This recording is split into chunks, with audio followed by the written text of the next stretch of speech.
Hello friend, welcome to my YouTube channel. आज हम देखेंगे कि समबाहु त्रिभुज की एक भुजा दे दी गई है। जैसे कि आप देख सकते हैं कि लिखा है कि समबाहु त्रिभुज ABC में जिसकी भुजा A है, यानी कि भुजा की लंबाई A दे दिया है और हमको सिद्ध करना है कि जो इसकी ऊंचाई है A कड़ी 3/2 है। तो सबसे पहले हम एक त्रिभुज बनाएंगे और इसका नाम हम रख दे रहे हैं ABC। यह हमारा त्रिभुज है ABC हो गया।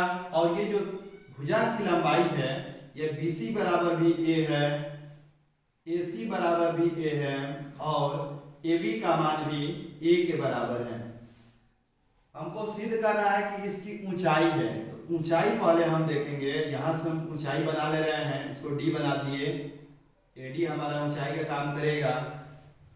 यही सिद्ध करना है हमको कि AD का मान जो आएगा A कड़ी 3/2 आएगा। यह हमको सिद्ध करना है। तो सबसे पहले हम क्या करेंगे, ये जो त्रिभुज है, दो त्रिभुज बन रहा है, इसको हम कॉन्ग्रुएंस करेंगे, यानी कि सर्वानुसम करेंगे। तो हम इस त्रिभुज में ले रहे हैं और इस त्रिभुज में ले रहे हैं। लिखेंगे कि त्रिभुज ADB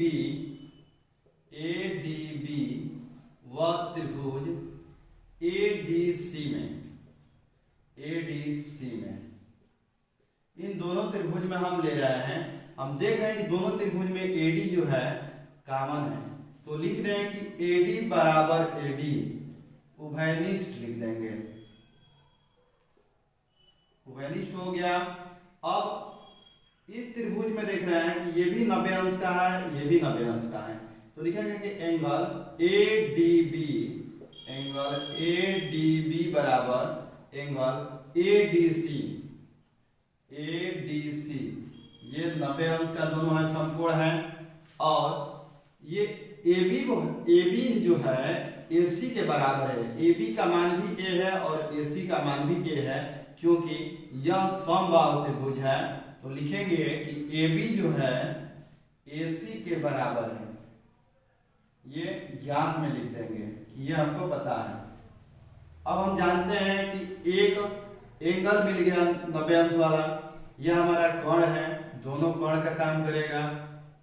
ADB में AB कोण काम करेगा और ADC में AC हमारा कोण का काम करेगा। तो हम जानते हैं कि एक कोण और एक कोई भुजा है और ये एक 90 अंश का मिल गया, तो यह दोनों त्रिभुज सर्वानुसम हम कर सकते हैं। तो ये हो जाएगा ADB कॉन्ग्रुएंस ट्रायंगल ADC, यानी कि ये सर्वानुसम हो जाएगा RHS के कारण। अब जब यह RHS के कारण दोनों सर्वानुसम हो जाएगा तो हम लिख सकते हैं कि जो BD है DC के बराबर होगा।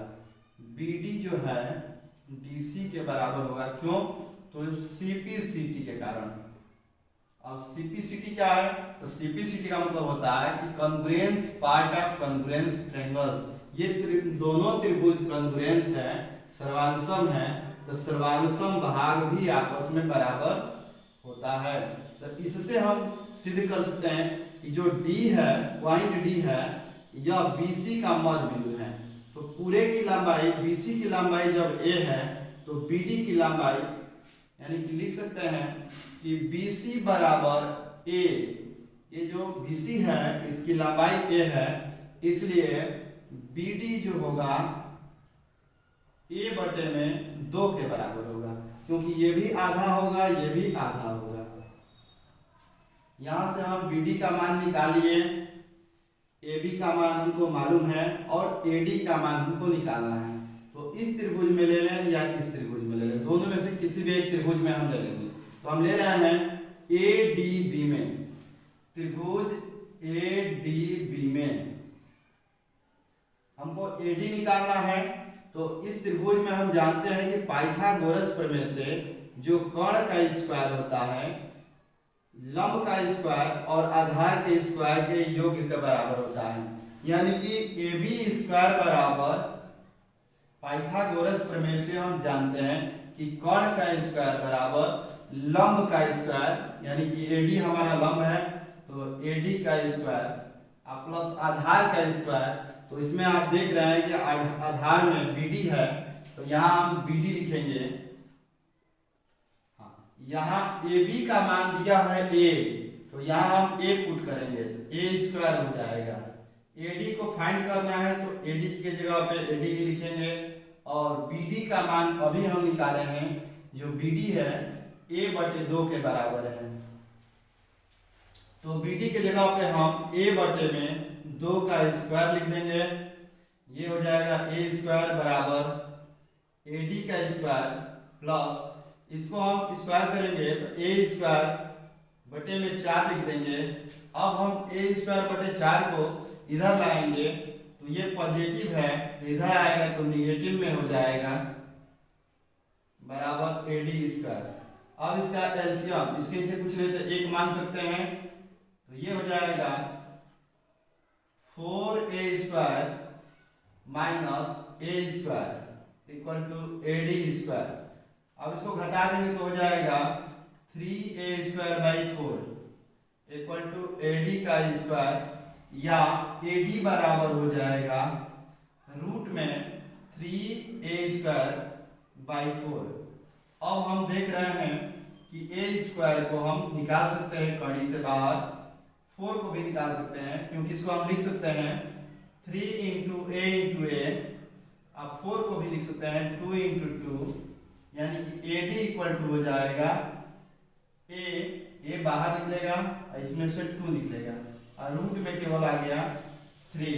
हमको सिद्ध करना है यही कि इसकी ऊंचाई जो है 1 कड़ी 3/2 है।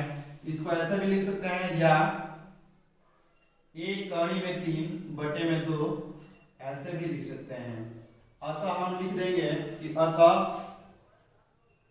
AD बराबर 1 कड़ी में 3/2। ये हमारा प्रूफ हो गया। यहाँ पे लिख देंगे